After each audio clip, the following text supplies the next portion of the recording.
Hola, bienvenidos a Chalk and Talk. Now, this week we are going to deal with the reported speech past, okay? Before we start, let me explain what happened with this lesson. This lesson was an analysis of Mark Grubb's Spanish, and as I analysed it, I made an incorrect assumption. I made the assumption that Mark was reading his Spanish when in fact he has assured me that he wasn't. So that's my fault. That was an assumption I made without asking Mark. I should have perhaps asked Mark beforehand. So I apologise about that. So we've taken that video off because that's not really fair that I've analysed it based on the idea that Mark was reading when in fact he wasn't. So even better, if Mark wasn't reading his Spanish and he was speaking Spanish at that level, very good. Excellent. So what we're going to do is we're going to do a suggestion from Stephen. Hola, Stephen. Stephen has asked for reported speech, for some help on reported speech. Now, right at the beginning, I think Chalk and Talk number 3, I did a reported speech lesson. However, what Stephen has given me a form that he got, or an image from his book, which shows how involved reported speech is. Let me explain what reported speech is first. Reported speech is typically this. I speak to you and I say, how are you? And you say, I'm fine. Then I tell somebody about that conversation later and I say, oh, I spoke to such and such and he said that he was fine. Okay? So that's all that happens is we're translating the present conversation into the past. But obviously there's a bit more involved in it. And this is what Stephen's highlighted, that there are a number of situations where we use one tense in the present, it changes into another in the past. So let's run through these examples. Now, the issue is that the form, the sheet that Stephen gave me has tremendously complex grammatical names, as always. Yeah, and so when you read it, it doesn't actually help you because unless you can put a tense to that name, it's just like gobbledygook. So let's see if we can just do it in nice, simple terms. Okay, so the very first on the list is the imperative. Now, the imperative is a command. So what I'm going to do is on each one, I'm going to give you an example, and then we're going to take that into the past, and I'll show you what you would do to make that into the past. Okay. Now, I'm going to keep this fairly snappy, this lesson, because I'm going to do it and then edit it and then get it uploaded so that you've got a lesson for Friday, okay? So, now, the imperative is like this. If I say to you, ven aquí, yeah? Now, if I say ven, that's come here, okay? If I were then to talk about that conversation in the past, okay, what happens is the imperative, the command, changes into the subjunctive, okay, and it changes into the past subjunctive. Now, let me give you an example. Right, so I say ven, and then afterwards I say that would be come here. And then afterwards I say to Cynthia, yeah, I told him to come. Okay? I told him to come. And typically with decir, with the imperative, this is a trigger for the subjunctive.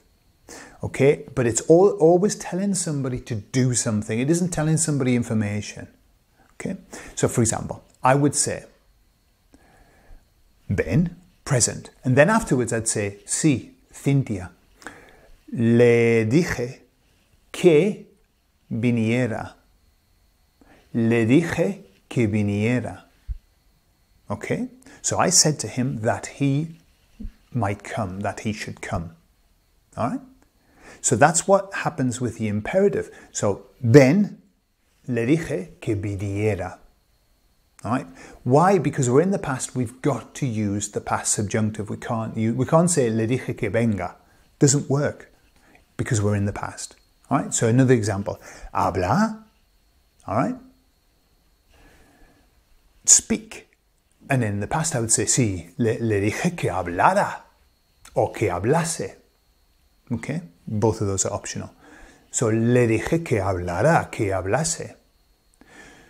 So that's the first thing. If you were going into the past and you're telling somebody what you did with the imperative, in the past, it's the past subjunctive, right? So there you are. That's probably the first one you go, well, I'll avoid doing that one. Okay. So let's go now to something a little bit more simple, the present. When you talk in the present, in the past, typically you're going between the preterite, yeah, I ate, and the imperfect. Sometimes depends on the situation. So here's an example. I said to him, I'm going to the town centre. Okay, I'm going to the town centre. So in the past, that's going to be, I told him I was going to the town centre. All right. So I told him, and then I was going. Can you hear the was it? So that would be, le dije, preterite, que iba al centro. Okay, so le dije que iba al centro. So I told him that I was going, iba al centro. So we've used the preterite, dije, one off, I told him once, but then I was going, that's the intention. I hadn't done it, that's the intention. You could say iba al centro or iba a ir al centro. I was going to go.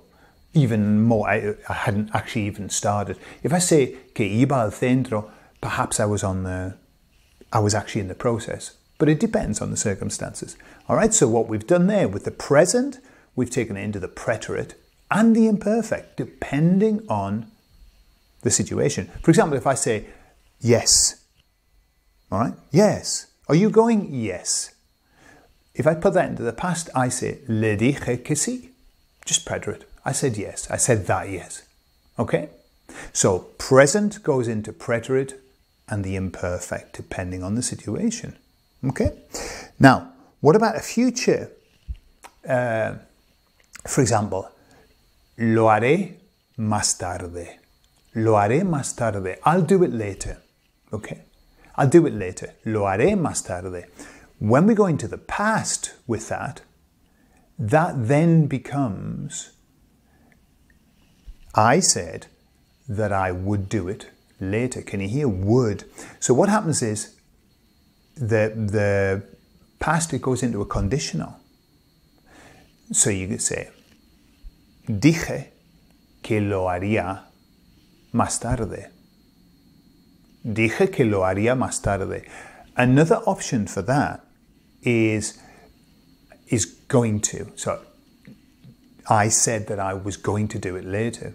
And in that you would use the imperfect because it's a wasing. So dije que lo iba a hacer más tarde. Dije que lo iba a hacer más tarde. So two options. So dije que lo haría más tarde. I told him I would do it later. Or dije que lo iba a hacer más tarde. I told him that I was going to do it later. Both of those. Okay? So that's when you get a future into the past. It can be conditional. Or, and notice that I'm still saying dije. All right? Le dije, I said to him. Typically with the past, when we're using this reported speech, we nearly always use a preterite to say, this is what I said. Okay? You can use say decía, of course. I was saying to him. But there would tend to be, if you use decía, you're expecting more information, a lot more information. Whereas dije is like, I'm just going to tell you what I said. Okay? It's a lot more precise. Now, then we've got the future, that's the perfect future. For example, if I say, oh, he'll have done it by now, won't he? He will have done it by now, won't he?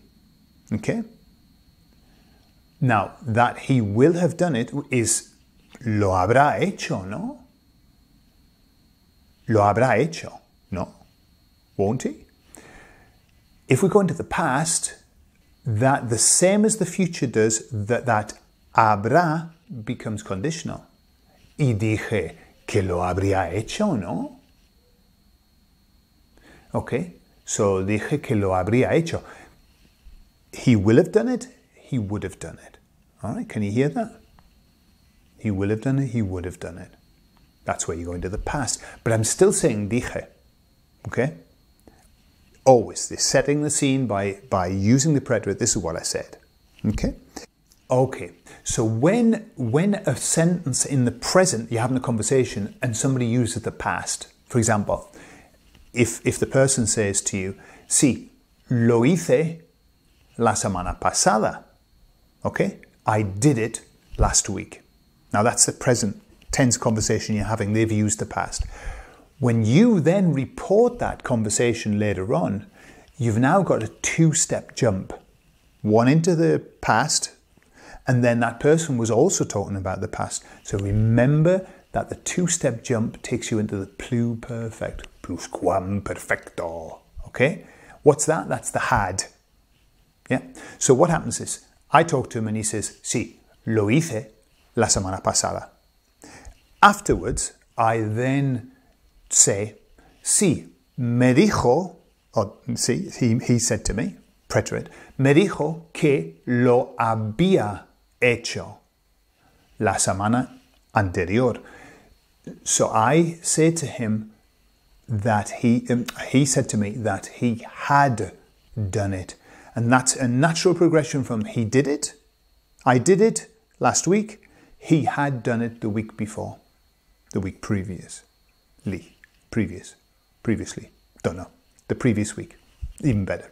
Okay, so that when you get that two-step jump, I'm going to talk about the past and somebody was also speaking in the past, then you go to the pluperfect, the had, standard, okay? And then let's have a look at the subjunctive. Okay, the subjunctive. Now, the subjunctive is fairly straightforward. If you can command the subjunctive in the present, then exactly the same applies in the past. All that happens is you must move if you're talking about what was said or what was done, you have to then move it into the past subjunctive. Let me give you an example. Espero que lo entiendas. Espero que lo entiendas. Now that's espero que is actually trigger, and I'm using entender. I have to make it entiendas. Yeah? So I hope that you understand it. Espero que lo entiendas. If I want to then say, I said to him that I hoped that he understood it, okay? All you do is a direct translation into the past subjunctive. And also with esperar, I was hoping, it's a wasing, I was hoping that he understood it. You're going to use the imperfect. So that would be, for example, the present is espero que lo entiendas. But then if I'm telling somebody, I say, y yo esperaba que lo entendiera, o esperaba que lo entendiese él. Okay? So all I'm doing is I'm literally translating the present espero into esperaba. Why am I using the imperfect with espero? Because it's an intention. I'm hoping. Yeah?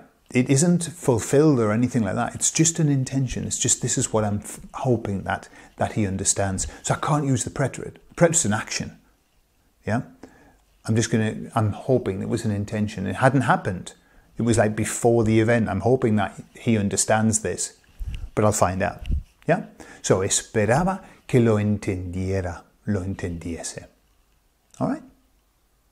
And then we've got the perfect subjunctive. The subjunctive used with the perfect tenses. That's the haya.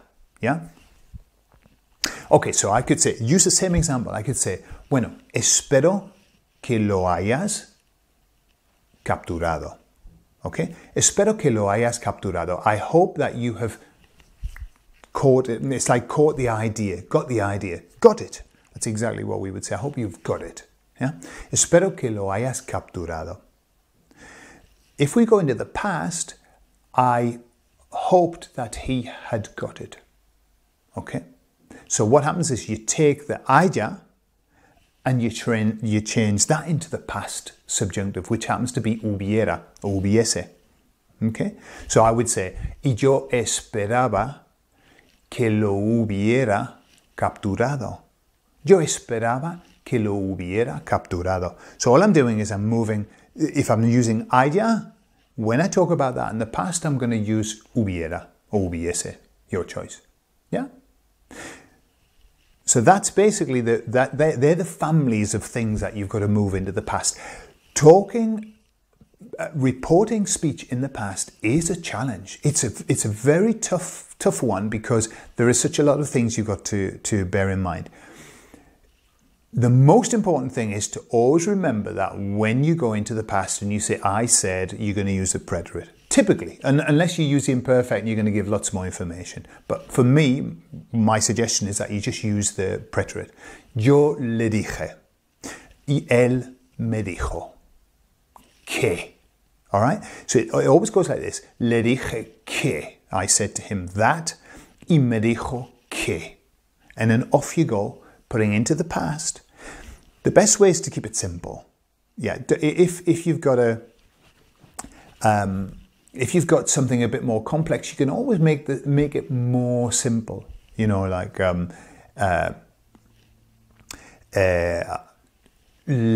dije que lo había hecho. Yeah, I told him that I'd done it, rather than make it something really lengthy. And I told him that, well, if I had had time, I would have blah, blah, blah, blah. Yeah? Or I told him I hadn't done it.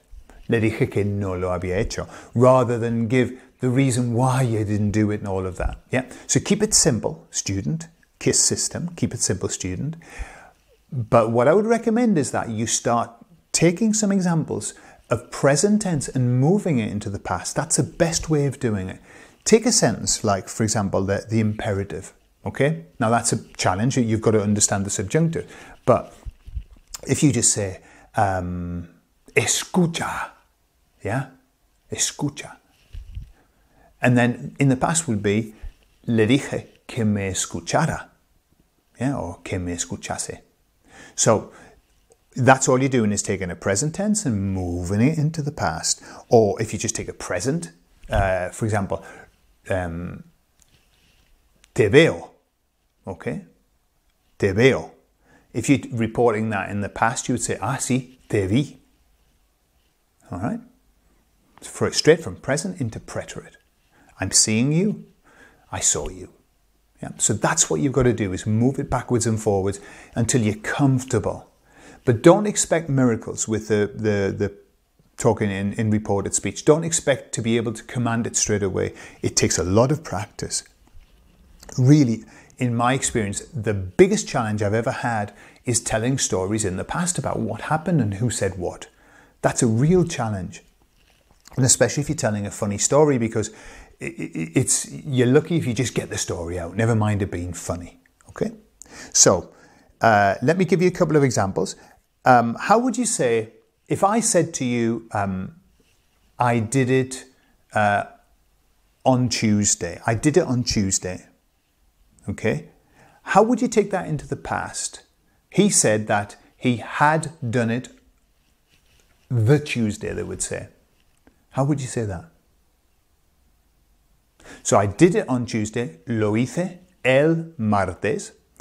In the past, that would be, dijo que lo había hecho el martes.